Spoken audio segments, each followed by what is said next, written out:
दुनिया का सबसे बड़ा लोकतंत्र भारत दुनिया का सबसे बड़ा युवा देश भी है। लेकिन फैक्ट्स पर नज़र डालें तो ये समझ में आता है कि हमारे देश की औसत उम्र भले ही कम हो, लेकिन हमारे देश के सांसदों की औसत आयु 57 साल यानी 57 ईयर्स है। सरकारी नौकरी से रिटायर होने की उम्र से ज़रा सी ही कम। वैसे ये फैक्ट्स 2019 में चुनी गई लोकसभा के हैं, यानी हम एक ऐसे नौजवान देश हैं जहां राजनीति ज़्यादातर उम्रदराज लोगों के ही हाथ में रही है। लेकिन राजनीति में युवा कम है, पर कमतर नहीं। पूरब से पश्चिम और उत्तर से दक्षिण तक कई नौजवान ऐसे मिल जाएंगे जो राजनीति के मध्य में हैं। एक नाम हमारे साथ इस वक्त हैं। लोगों की पढ़ाई जहां जाकर विराम लेती है, यानी कि वॉटन स्कूल, वहां से लौटकर इस नाम ने अपनी राजनीति को उड़ान दी। MBA के बाद राजनीति, जिसके मास्टर ब्लास्टर बने सचिन पायलट, कांग्रेस पार्टी के महासचिव, टोंक से विधायक और छत्तीसगढ़ के प्रभारी। हमारे साथ हैं सचिन पायलट। स्वागत है आपका हमारे इस खास कार्यक्रम में।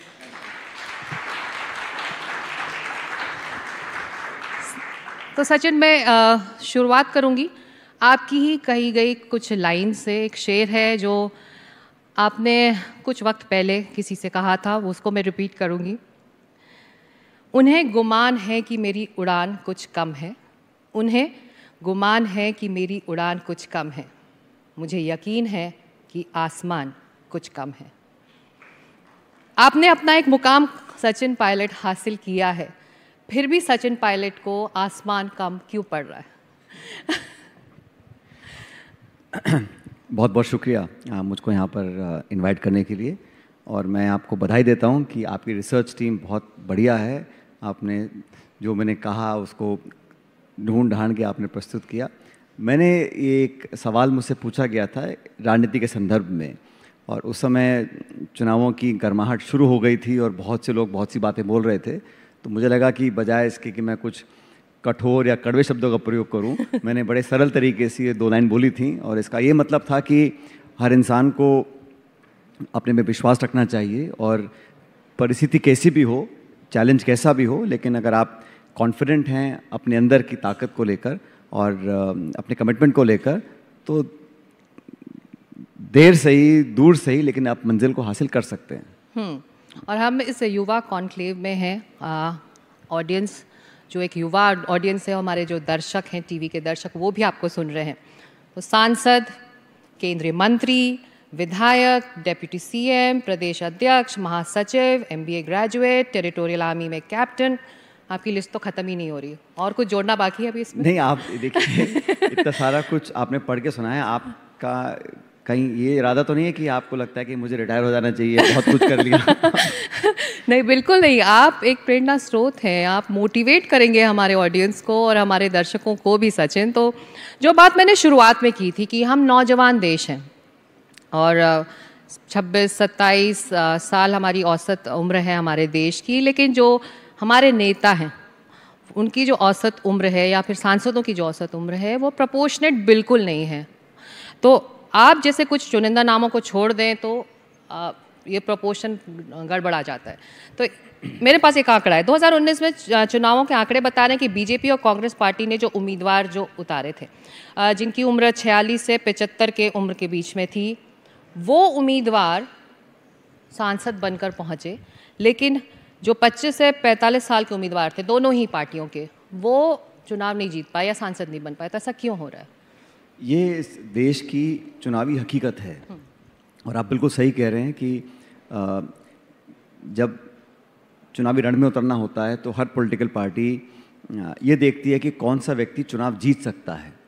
और कोई दल या कोई नेता कितना भी चाहे कि मैं अच्छे शिक्षित, नौजवान, समझदार, कर्मठ, ईमानदार लोगों को उतारूं, लेकिन क्या हम लोग मतलब हम मतदाता, क्या हम उन उम्मीदवारों के साथ न्याय करते हैं? क्योंकि जो आंकड़ा आप बता रहे हैं कि कम उम्र के लोग कम जीतते हैं और जो जिनकी उम्र ज़्यादा होती है वो ज़्यादा जीतते हैं। तो राजनीतिक दल वही करेंगे जो जनता का आदेश होगा। जनता अगर नौजवानों को जिताने में परहेज करती है या कंजूसी करती है तो पॉलिटिकल पार्टीज़ अपने आप उनको टिकट देना कम कर देंगे या मौके देना कम कर देंगे। बहरहाल हर पॉलिटिकल पार्टी बोलती है कि हम युवाओं को आगे लाना चाहते हैं, मुख्य धारा में जोड़ना चाहते हैं, लेकिन जब चुनाव की बात आती है तो विनेबिलिटी क्राइटेरिया बन जाता है। और विनेबिलिटी का निर्णय कौन करता है? हम तो उम्मीदवार दे सकते हैं, लेकिन पब्लिक को चुनाव जिताना है। लेकिन मैं ऐसा मानता हूं कि इतने बड़े देश में बदलाव आते आते समय लगता है। इस देश में आधे मतदाता, आधी जनसंख्या महिलाओं की है, लेकिन महिलाओं जब उनको चुनाव लड़ाते हैं तो वो जीतती नहीं है या कम औसत में जीतती हैं। तो प्रोपोर्शनेट जो महिलाओं का रिप्रेजेंटेशन है हमारी पार्लियामेंट में बहुत कम है, तभी हम लोगों को ज़रूरत पड़ रही है आरक्षण देने की। लेकिन मैं ऐसा मानता हूँ कि हिंदुस्तान में अनेकों चुनाव आते हैं, ग्राम पंचायत के, नगर पालिका के, विधानसभा के, कॉरपोरेशन के, सांसद के। अब जो लैंडस्केप है वो शिफ्ट कर रहा है। आज से 20, 25, 30 साल पहले बहुत कम लोगों को ये लगता था कि वो लीडरशिप रोल्स को अच्छी तरह उसका निर्वहन कर सकते हैं या उसको टैकल कर सकते हैं।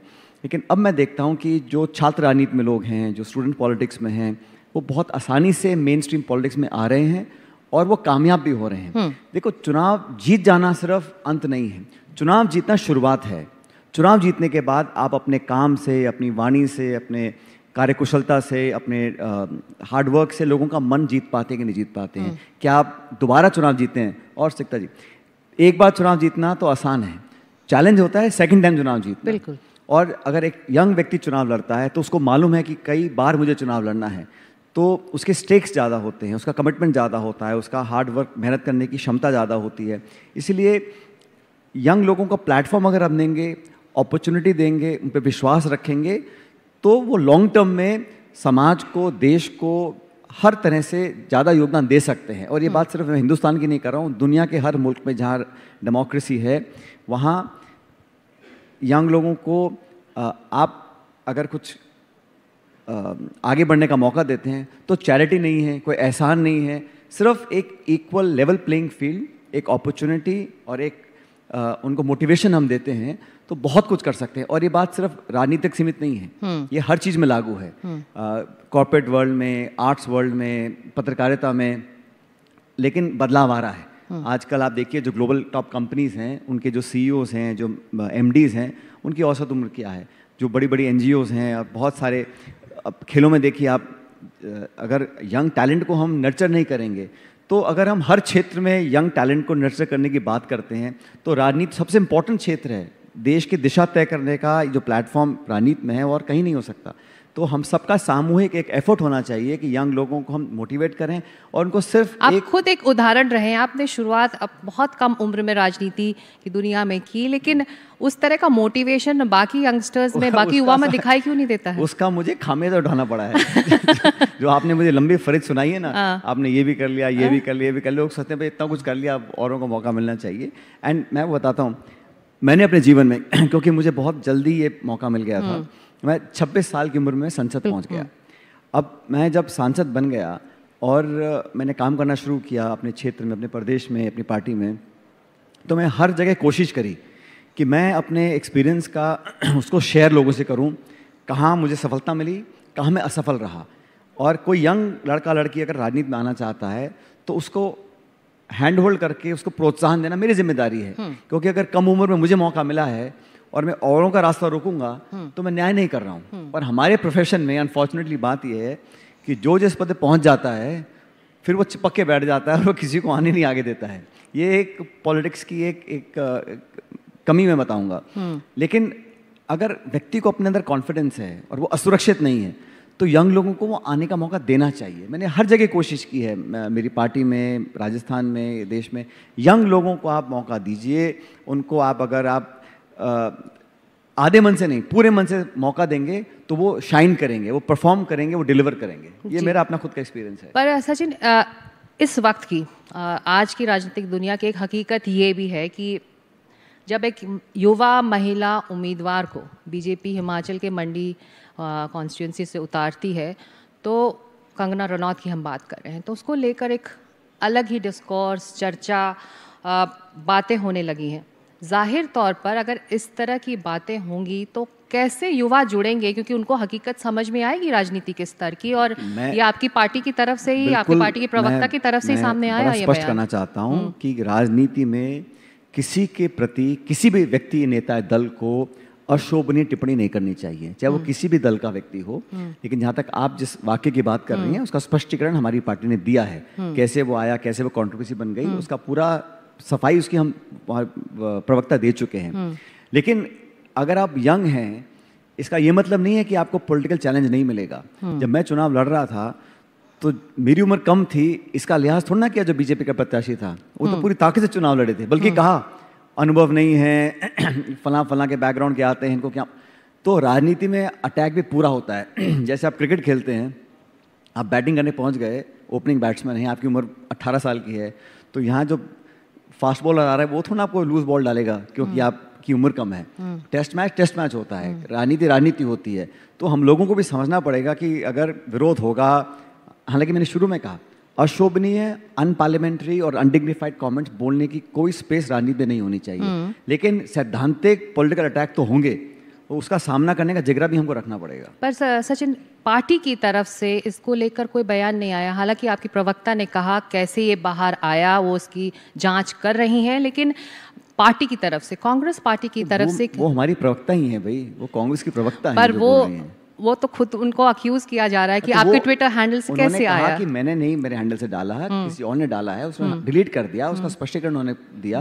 और मैं कहना चाहता हूं कि जब इलेक्शन है इस देश में, इतना बड़ा हमारा हिंदुस्तान का राज्य है और ये लोकतंत्र का पर्व होता है आम चुनाव, इतने बड़े इलेक्शन में जब देश की तकदीर हमको तय करनी है तो हम लोगों को मुद्दे भी चुनने चाहिए। और अगर इशू बेस्ड राजनीति करनी है तो जो जनता को छूने वाले इश्यूज हैं, जो पब्लिक को टच करते हैं, जिनको रोज़मर्रा ज़िंदगी को अफेक्ट करते हैं, उन इश्यूज को हम रेखांकित करें, उनको हाईलाइट करें, तो एक हेल्दी डिस्कोर्स बनेगा। पर आप लोगों ने बैठे बिठाए बीजेपी को मुद्दा दे दिया विमेन डिग्निटी को लेकर। कौन मुद्दा दे रहा है? वो तो मुद्दा लेने में तैयार बैठे रहते हैं। हमने कहा भाई, आप डिस्कशन करो महंगाई पे, बेरोजगारी पे, देश में जो हो रहा है, जो इंस्टीट्यूशंस को हम लोग देखते हैं उनकी क्रेडिबिलिटी को चैलेंज किया जाता है। देश में बहुत सारे 10 साल में जो लगातार सरकार का जो रिपोर्ट कार्ड है उस पर चर्चा करनी चाहिए, परफॉर्मेंस पे चर्चा करनी चाहिए, 2 करोड़ रोजगार मिले कि नहीं मिले इस पर चर्चा करनी चाहिए, काला धन वापस आया है कि नहीं इस पर चर्चा होनी चाहिए, गैस का सिलेंडर चुनाव से पहले कम क्यों किया, 1200 का बिक रहा था। ये इश्यूज हैं जो आम आदमी के इश्यूज हैं। रोजगार की बात, आज शिक्षित बेरोजगारों की जो संख्या है वो रिकॉर्ड लेवल्स पर है। सिंस इंडिपेंडेंस इतनी अनएम्प्लॉयमेंट देश में कभी नहीं रही। और कहा गया था कि हम फार्मर्स की इनकम दुगनी कर देंगे। ये तो है मतलब पब्लिक को छूने वाले इश्यूज। और अगर ऑपोजिशन का काम क्रिटिसाइज करना नहीं है, ऑपोजिशन का काम सवाल पूछना नहीं है, ट्रांसपेरेंसी की डिमांड करना नहीं है, तो फिर विपक्ष का काम ही क्या है फिर? और राजनीति में, डेमोक्रेसी में जितनी बड़ी जिम्मेदारी सरकार की है उतनी विपक्ष की भी होती है। लेकिन विपक्ष को आप काम ना करने दें, उनके खाते सीज कर दें, उन पर सारी एजेंसीज का पूरा आक्रमण हो, एक लेवल प्लेइंग फील्ड आप होने ना दें, इंस्टीट्यूशंस को आप अंडरमाइन करेंगे, तो ये एक हेल्दी साइन नहीं है हमारी डेमोक्रेसी के लिए। इसको भी जनता को समझना पड़ेगा। लेकिन आप समझ कर भी मेरे सवाल का सीधा जवाब दे नहीं रहे सचिन। लेकिन आपका व्यक्तित्व का जो पर्सनालिटी की एक फॉर्म, आप बताइए ना क्या जवाब देता हूँ। मैं कही हूँ पार्टी की तरफ से एक तरह का बयान आना चाहिए था कि महिलाओं की डिग्निटी के लिए वो कितनी संजीदा है। और इस किसी के खिलाफ किसी ने कोई नेगेटिव मंशा के साथ काम नहीं किया। अगर किसी का कोई सोशल मीडिया पे किसी ने पोस्ट डाल दिया, उसको उन्होंने हटाया है और बोला कि हमने नहीं डाला है, फिर भी एक कंट्रोवर्सी बनाने की कोशिश की जा रही है। मैं तो खुद कह रहा हूँ, सिर्फ एक वाक्य, किसी के प्रति भी, किसी दल को, किसी नेता को, किसी भी व्यक्ति को अधिकार नहीं है कि आप किसी के खिलाफ एक नेगेटिव, नकारात्मक या इस प्रकार की बातें कहें या मीडिया में यूज़ करें। चलिए आगे बढ़ते हैं। आपके व्यक्तित्व, आपकी पर्सनालिटी का एक फॉर्मूला है जिसका जिक्र आपने भी किया था, आपके मुंह से सुना मैंने कि आपके मुंह में शक्कर होता है और सर पर बर्फ। तो अगर ये फॉर्मूला आप अपने पार्टी के नेताओं को, प्रवक्ताओं को समझा दें तो कांग्रेस पार्टी की मुश्किलें बहुत कम हो जाएंगी ना? क्या गलत कहा भाई? पॉलिटिक्स में इतना कभी आपको लोग इंस्टिगेट करते हैं, कभी कभी अपने लोग बहुत चढ़ा देते हैं और सब तरह की बातें आपको सुननी पड़ती हैं, झेलनी पड़ती हैं, काम करना पड़ता है। तो मैंने जो कहा गलत नहीं कहा कि भाई राजनीति में बड़ा कूल आदमी को रह के काम करना चाहिए। तो सर पे बर्फ और मुंह में शक्कर, मतलब अच्छी बात बोलो। तो आप अपने प्रवक्ताओं को भी समझाइए ना सचिन, ताकि इस तरह की मुश्किलें गुस्से में कुछ मुंह से निकल जाए, फिर पार्टी मुश्किल में आती है। प्रवक्ता का काम क्या है? अगर हम विपक्ष में हैं और हमें लगता है कि कुछ अहित हो रहा है, कुछ गलत काम हो रहा है, तो उसको हम डिफेंड नहीं करेंगे, उसको हम अगर पब्लिक डोमेन में लेकर नहीं आएंगे तो वो भी गलत है। लेकिन हाँ, भाषा विनम्र होनी चाहिए, अशोभनीय नहीं होनी चाहिए, और आक्रमण भी अगर हम किसी पे करते हैं तो पॉलिटिकल होना चाहिए, सैद्धांतिक होना चाहिए, इशू बेस्ड होना चाहिए। It should not be personal, and I have always advocated one must not try and do character assassination of anybody, because ये एक अच्छा उदाहरण पब्लिक में नहीं जाता अगर हम किसी को व्यक्तिगत टारगेट करते हैं, पर्सनल बात बोलते हैं। हमें politics always should remain issue based.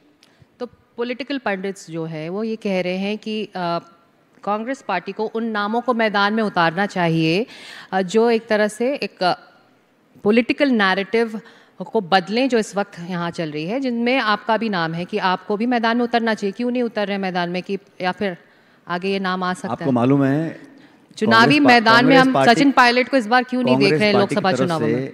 मैदान में बैटिंग कर जितने रन मैं बनाता हूँ मेरी पार्टी के लिए, शायद और भी लोग नहीं बना पाते होंगे, लेकिन मैदान में उतरकर किस व्यक्ति को क्या जिम्मेदारी निभानी है। आज मुझे जिम्मेदारी दी है एक महासचिव के रूप में एक स्टेट को संभालने की, छत्तीसगढ़ को, और किसको चुनाव लड़ना है, किसको स्ट्रैटेजी बनानी है, किसको कैंपेन करना है, किसको संगठन में काम करना है, किसको सरकार में काम करना है, इसका अलग अलग समय पर निर्णय होता है। 2004 में मैं संसद में था, फिर मैं विधानसभा में था, फिर मैं उससे पहले केंद्र मंत्री रहा, फिर मैं प्रदेश का अध्यक्ष रहा, हम लोगों ने विधानसभा चुनाव लड़े, मैंने 4-5 चुनाव लड़ चुका हूँ। आज मुझे जिम्मेदारी दी है उसको मैं निर्वहन उसका कर रहा हूँ। और जिन जिन लोगों को पार्टी ने चुनाव में उतारा है, बहुत सोच समझ के जिताऊ उम्मीदवारों को उतारा है, और ऐसा नहीं है कि जो चुनाव नहीं लड़ रहे हैं फॉर एग्जाम्पल वो उनकी जिम्मेदारी तय नहीं है, उनको डिलीवर करना पड़ेगा। जिस राज्य से मैं आता हूँ, जिस राज्य का मैं प्रभारी हूँ, वहाँ के परफॉर्मेंस की जिम्मेदारी किसके ऊपर है? हमारे ऊपर तो है। और ये लोगों को बहुत बड़ी गलतफहमी हो जाती है जब भाषण सुनते हैं कि हम 300 पार, 400 पार, 500 पार, 600 पार। भाई अगर सारा पार हो ही गया तो चुनाव ही क्यों करा रहे हो फिर? आप उतरते तो और ज्यादा चैलेंज होता ना, तो राजस्थान में कम से कम। हम तो चुनाव लड़ेंगे भी और जीतेंगे भी, लेकिन जनता को पता होना चाहिए कि आज की जो राजनीति हो रही है उसमें कहीं ना कहीं घमंड और अहंकार की महक आ रही है। उसमें वो विनम्रता खत्म हो गई, और 10 साल से वो भाषण और विज्ञापन और अखबार और व्हाट्सएप और टीवी और होर्डिंग और वो लगातार जो हो रहा है और धरातल पे जो हो रहा है वो अलग है। आज जो खाई बन गई है अमीर और गरीब की, गांव और शहर की, वो लगातार बढ़ती चली जा रही है, और जो आर्थिक नीतियां हैं उसके लिए वो सोली रिस्पॉन्सिबल हैं। क्योंकि आज जो हो रहा है वो मैं नहीं समझता हूँ कि अधिकांश लोग उससे संतुष्ट होंगे। जी, यहाँ पर बैठी ऑडियंस जो हमारी यंग ऑडियंस है वो तमाम सवालों के साथ तैयार है। जब तक माइक पहुँचता है, एक छोटा सा सवाल, अमेठी रायबरेली के उम्मीदवारों को लेकर इतना सस्पेंस क्यों है? पर्दा कब उठने वाला है? राहुल गांधी, प्रियंका गांधी वहाँ दिखाई देने वाले हैं? राहुल गांधी जी को पार्टी ने उम्मीदवार बनाए हैं दोबारा वायनाड से, जहाँ से वो सांसद हैं, और बाकी जो शेष सीटें हैं, चाहे वो यूपी की हैं चाहे वो बाकी राज्यों की हैं, उसकी जैसे चरण में चुनाव हो रहे हैं वैसे वैसे उसकी घोषणाएं कर रहे हैं। तो आप निश्चिंत रहिए। और एक बात बताना चाहता हूँ आपको, जो एनडीए था वाजपेयी जी के ज़माने का, वो एनडीए तो ध्वस्त हो चुका था। जब इंडिया अलायंस बना, और इंडिया अलायंस के जो पॉलिटिकल पार्टीज़ के जो वोट शेयर हैं अगर आप उसको जोड़ लेंगे तो 2019 में 65% जो वोट पड़ा था वो India alliance parties, political parties को पड़ा था। मतलब जो 100 लोग वोट डालने गए, सिर्फ 35 लोगों ने भाजपा को समर्थन किया, 65 लोगों ने उनका विरोध किया।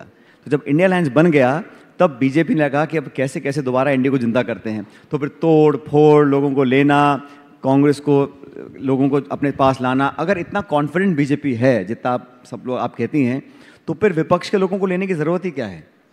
तो इसलिए ये बड़ा रोचक चुनाव होने वाला है। और जैसे 2004 में चुनाव हुआ था जब सोचते थे कि वाजपेयी जी का इंडिया शाइनिंग का नारा चलेगा और दोबारा सरकार बनेगी, ठीक उल्टा हुआ था। 24 में वही होगा जो 2004 में हुआ था, और इंडिया अलायंस की जो पार्टनरशिप है वो कामयाब होगी। तो अमेठी रायबरेली में इस वक्त होमवर्क हो रहा है विनेबिलिटी को लेकर?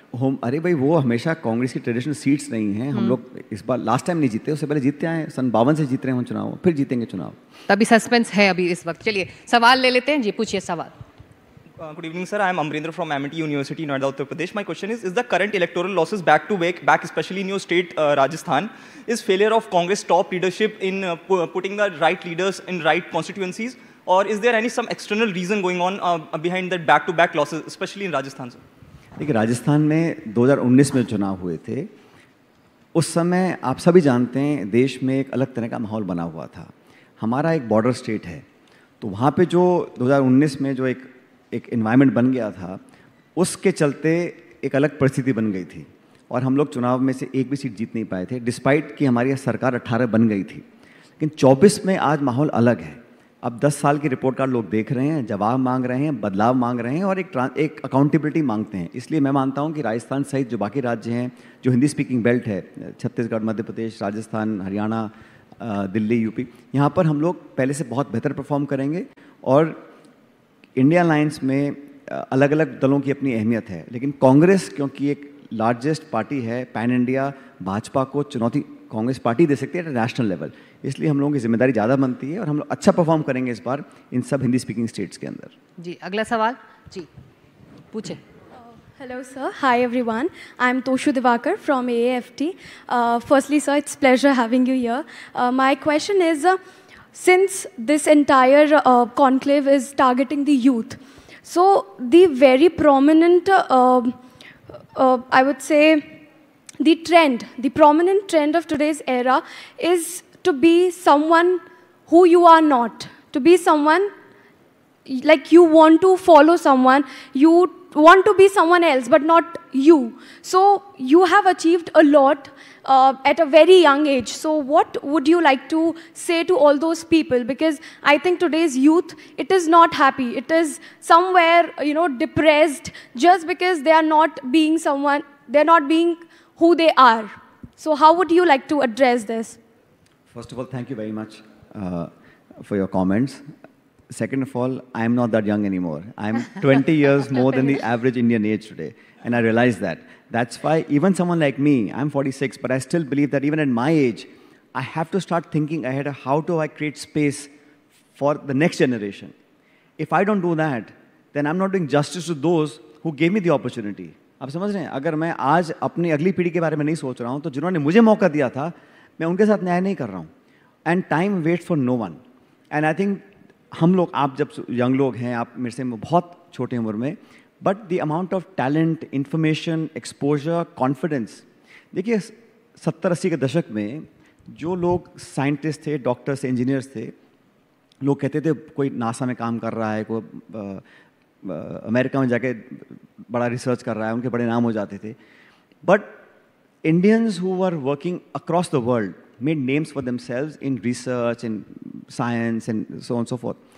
But what was lacking was the confidence. What was lacking was the art of making presentation, of being competing with the best in the world. Today, our generation, your generation of young people in India are second to none. I think what has really transformed last 10, 15, 20 years is that the young people today have the talent, the confidence of being good public speakers, of taking on any competition from around the world, Tokyo, London, America, जहाँ के young लोगों को बुला लो, you guys are better than them in fact.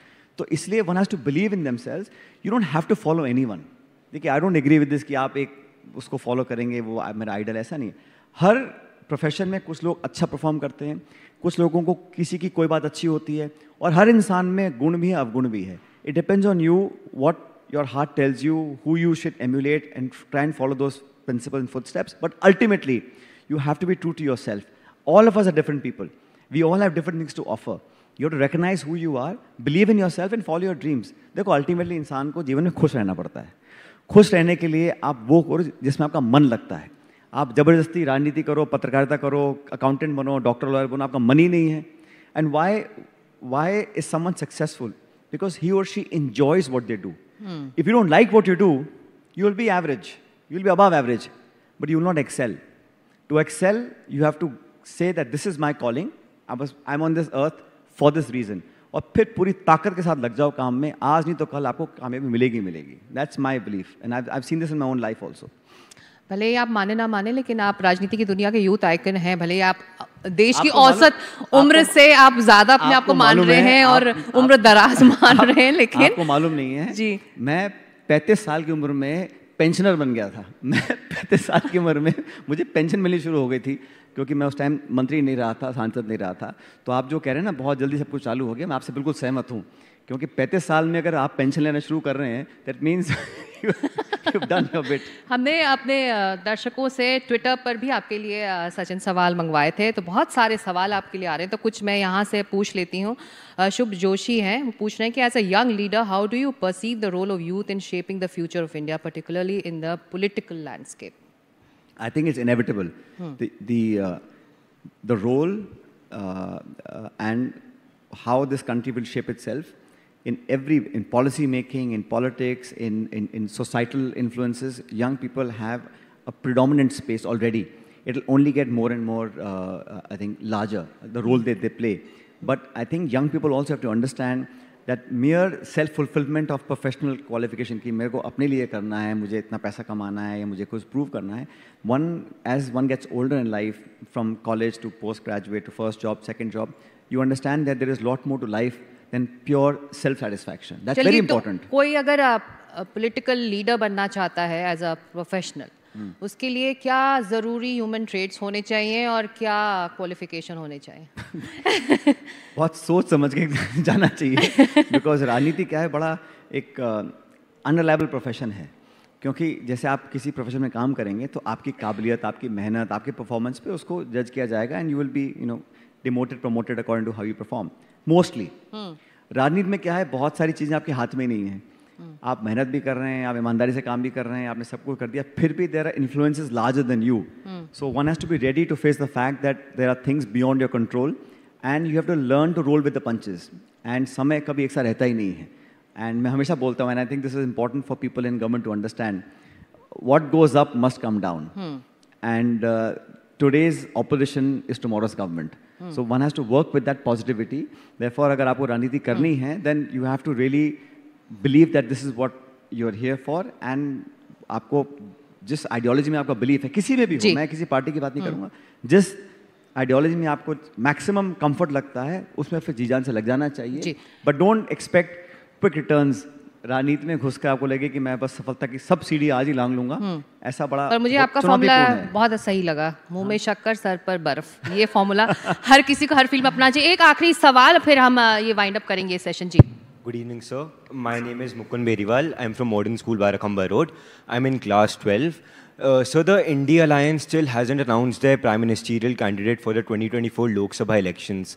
So don't you think that will act as a disadvantage in the elections? And do you think that that should be done as soon as possible? Okay. नहीं, I think it's a good question, but you must understand also that I'll take you back 20 years. 2004 में हम लोगों ने कभी announce नहीं किया था हमारा पीएम फेस, क्योंकि ये इलेक्शन जो है, it is not presidential election, it's not a popularity contest, it's a election fought bye political parties based on a manifesto और आइडियोलॉजी.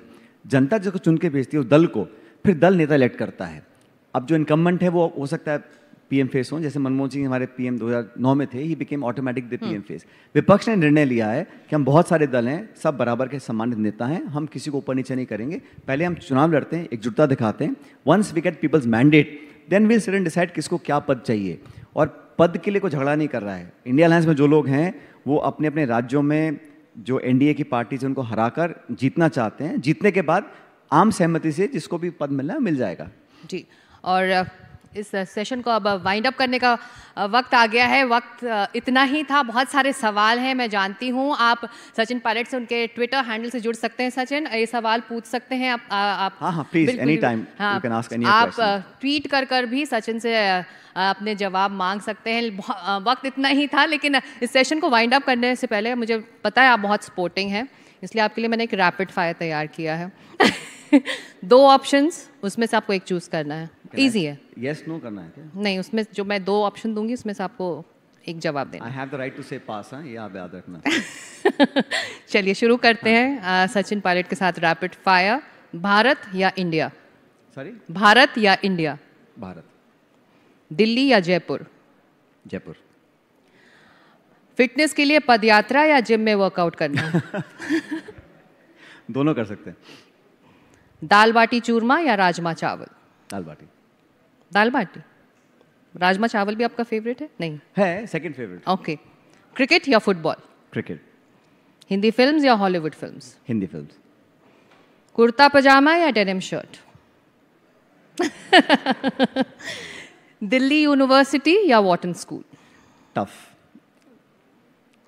जो मैंने दिल्ली यूनिवर्सिटी में जो अनुभव था उसका कोई सानी नहीं है, एंड जो मैंने वहाँ जाके देखा सीखा, that has added a lot to my life. So difficult to choose. Difficult to choose. Reading या music? Music. कौन सा गाना पसंद है ये तो फेवरेट? सवाल में है नहीं, आपकी पूछ रहे मैं हैं। ऐसे ही पूछ लिया चलिए आखिरी, राम राम सा या प्रणाम? राम राम साहब। बहुत शुक्रिया सचिन पायलट वक्त Thank you. निकालने के लिए और एनडीटीवी के Thank इस you. कॉन्क्लेव से जुड़ने के लिए। आप वो यूथ आइकन हैं जो राजनीति में प्रेरित करते हैं और एक तरह से युवाओं को एक ऑप्शन के तौर पर भी ये दिखाई देता है जब आप जैसे नेताओं को, पॉलिटिकल लीडर्स को ये युवा एक सक्सेसफुल पॉलिटिशियन के तौर पर देखते हैं। शुक्रिया सचिन पायलट, थैंक यू।